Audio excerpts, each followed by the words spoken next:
د سرې میاشتې لخوا 250 اړمنو کورنیو سره نقدي مرسته وشوه. د مسؤلینو په وینا دغه نقدي مرسته د ډنمارک سرې میاشتې لخوا شوې ده. بل لور ته مرسته ترلاسه کوونکي خوښي څرګندوي او وایي چې په دې سره به د دوی د ژوند ځینې ستونزې لرې شي.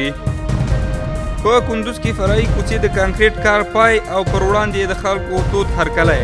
د کندوز ښار په مرکز کې د حاجي القبای په سیمه کې د یوې فرعي کوڅې د کانکریټ ریزي پروژه کار بشپړ او ګټه اخیستنې ته وسپارل شو. د دې کوڅې په کانکریټ اچولو سره 15,000 امریکایي ډالر لګښت راغلی چې د ملګرو ملتونو د حفظ ادارې لخوا یې ورکول کیږي.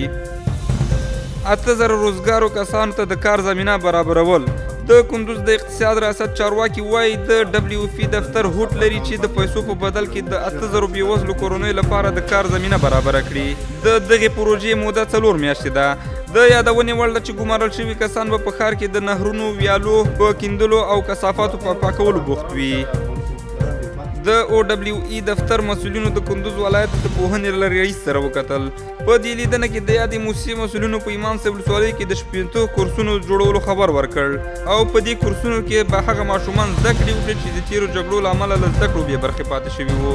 دا په داسې حال کې ده چې څه موده وړاندې د کوار موسسې په کندوز ولایت کې 18,000 ماشومانو ته د زده کړو د زمینې برابرولو خبر ورکړی وو.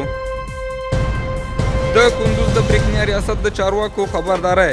د کندوز د برېښنا رئیس مولوي شهد الله نسیم چې د یو څارنیز پروګرام په لړ کې چادرې ولسوالۍ ته تللی و، د برېښنا د غیر قانوني مزي د پرې کولو پر مهال سرغړونکو مشتریانو ته خبرداری ورکوي چې که د غیر قانوني کړنو په ځانګړي ډول د برېښنا په غلا کې لاس ولري ورسره به قانوني چلند وکړي.